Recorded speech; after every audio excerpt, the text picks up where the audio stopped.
Hello everyone, welcome back to a new video.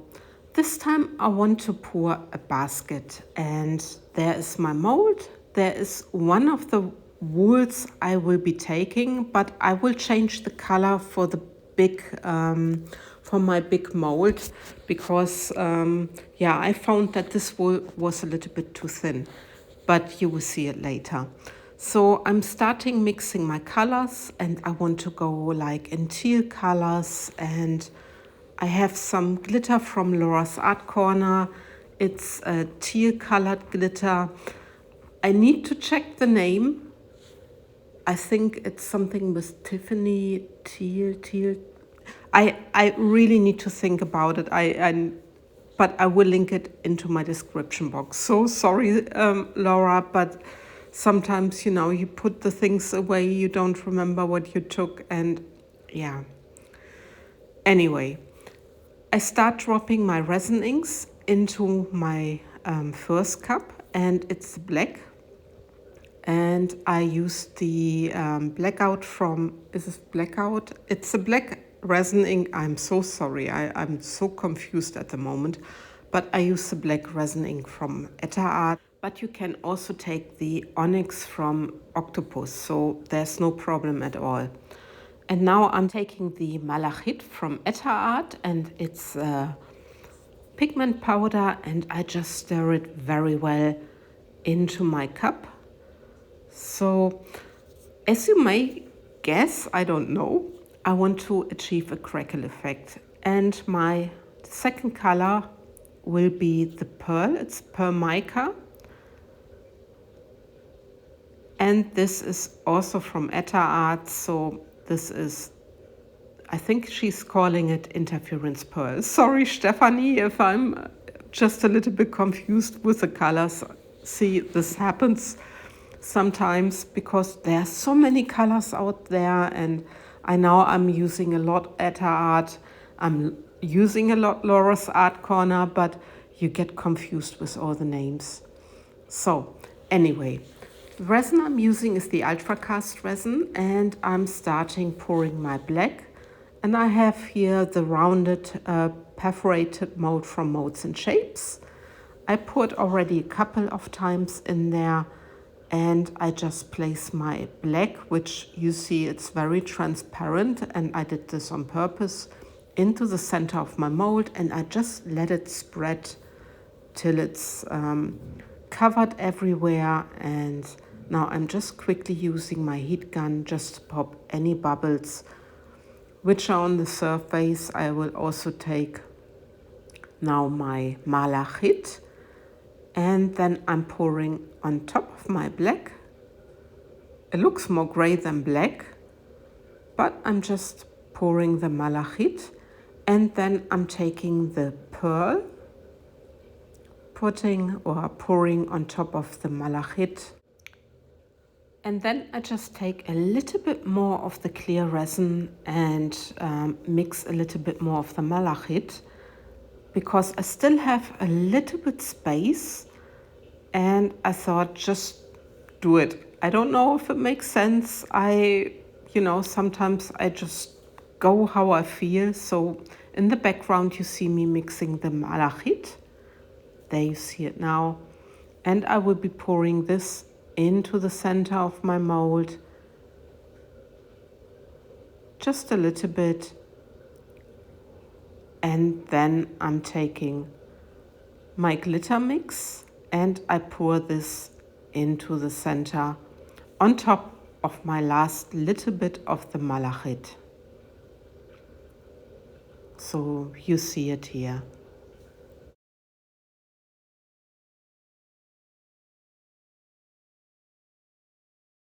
And this is basically it. Now I need to let my resin cure, and we see each other for the demolding, and here we are. And you can see that the resin was working, so there are nice effects, at least on the pouring side. So I hope I also have nice effect on the other side. And next to it, you see from my leftover, I made a little one.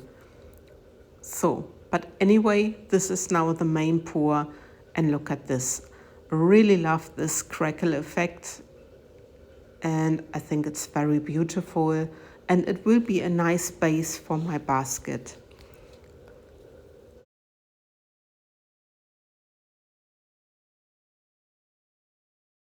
Here you see both results, also the little one, which I didn't show you how I poured it, but I thought I'd just show it to you. And yeah, I'm quite happy with the outcome.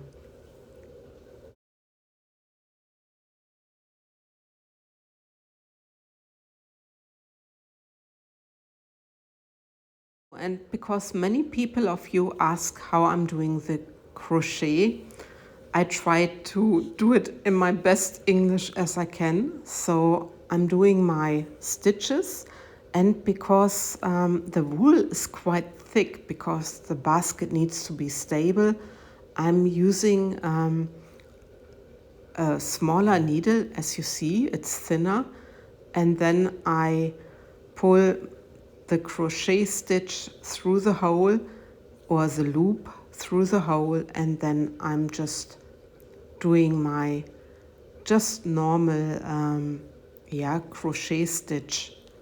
It's just a basic one. You see it, I pull the loop through, there's my thicker needle, and then I'm just doing a basic crochet stitch. And this is what I'm doing all around the mold now till I'm at the end, and then I can show you how I'm crocheting that I have a smooth a smooth row, so you don't see any steps, if you know what I mean. So I finish every row quite smoothly, and that there's no step or no unbalance between those stitches, but you will see it. But here again, I'm showing you the basic stitch for my first row. I hope it all makes sense, because I've never spoken any English for crochet. But anyway, you see I did my row, I finished my row, and now the angle of the camera is a little bit different. I'm sorry about it. You see me how I'm finishing my first row, and there is where I started this V, or this stitch, and I'm pulling my loop through it. I hope I can really explain this rather proper. And then I'm going where this the stitch is. Well, I'm showing you again, and I think I should not speak, because I think what I'm showing you makes more sense than if I would speak. I guess it would confuse you, but I'm pulling this through the first stitch, and then I'm going underneath those two threads, and I'm taking my wool again, my thread, and I'm pulling this through those two threads of my loop, if it makes sense. So I have two loops now, one on the front, one on the back side, and I put the second loop onto my needle, take my thread, and then I'm pulling the thread through both loops. And there you go, I have my second row started. And then I'm just crocheting again with simple stitches. They are just the basic stitches, and I crochet through the V's, not through the main stitches, but through the V's. So I have a smoother pattern of my mold, of my design. But you do just normal stitches. The only thing is you always need to go through the V, where I'm showing you there. I really hope it makes sense.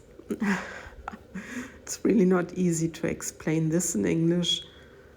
And for my German people, This video I will only do in English language because it's a long video and I'm very, very sorry. Es tut mir wirklich leid.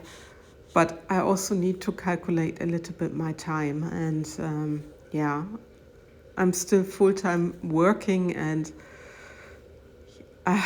yeah, I hope you understand this. But you see here what I'm doing. Always where the V is, putting my needle through.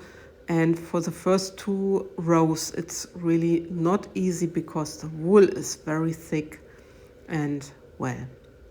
So I'm finishing this row off, and now I'm at the end of my second row, and I'm doing practically the same like I did after the first row. I'm going again from the back side, taking my loop, pulling it through, and I really put this really tight. And then I need to take the needle under the 2 threads of my loop. I'm showing you again. There's my stitch. I'm pulling the loop through. Then I'm going underneath the 2 threads of the loop and taking one of the stitches with me, and I'm pulling my needle through it, so I have a loop on one side, taking the other loop from the back side, and I'm just crocheting. With this pattern or with this way, you have really a smooth ending of the row and beginning of the next row, so you don't really see where you end your row at the end. And now I'm just going through the V's again, and I'm just crocheting. And you always need to make sure that you just form your basket into a shape, so it really, you know, goes into shape, and you really need to be nice to your crochet. Yeah, and now I'm finishing this row again, and I'm doing a couple of rows. I guess in total I went with 6 rows. You will see it later. I think I will be counting it, and then I can show you how I'm finishing off my basket. So, and this is now, I've done so many rows. I think there were 6. And now I just need to make sure that I finish my last row. And again, I'm doing similar. I'm taking my loop again to the inside. It's really sometimes a little bit tricky, but it's well worth it. You pull the thread or the loop,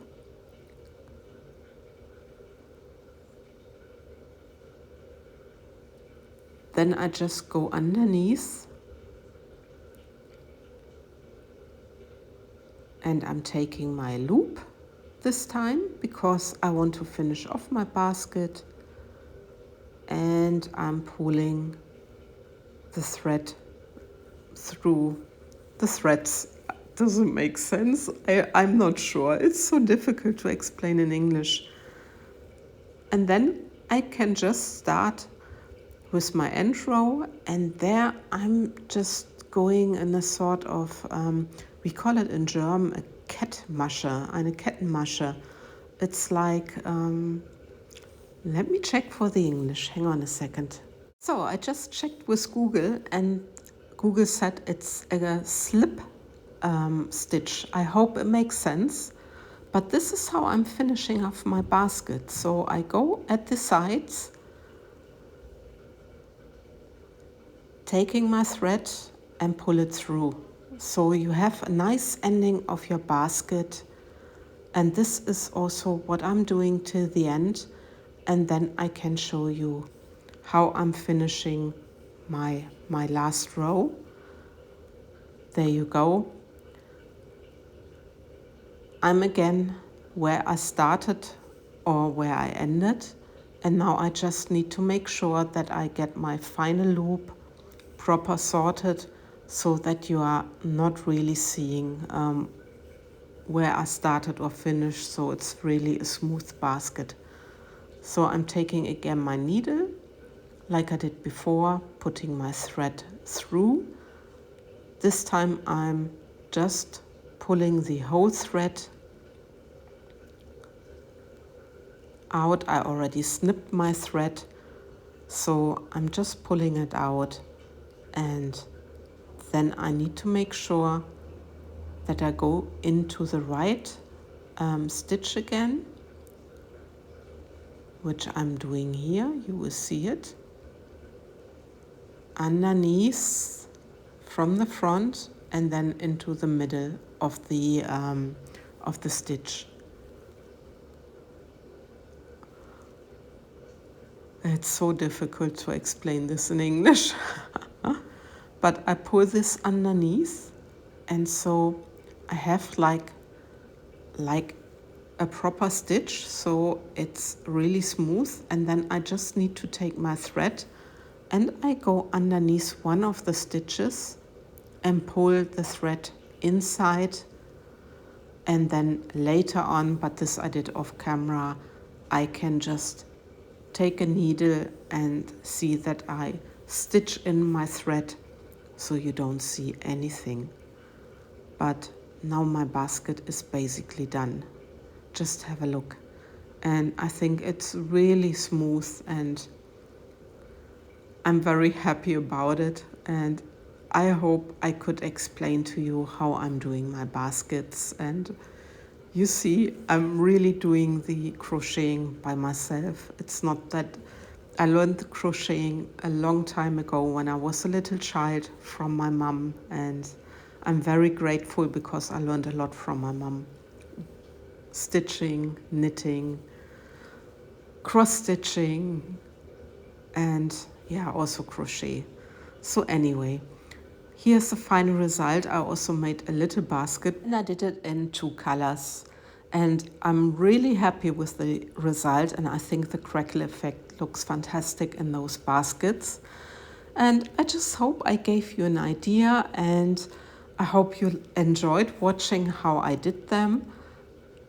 And with this, I love and leave you, and I'm really sweating with my voiceover because this is really something new. Take care, guys. Thanks for watching. Bye-bye.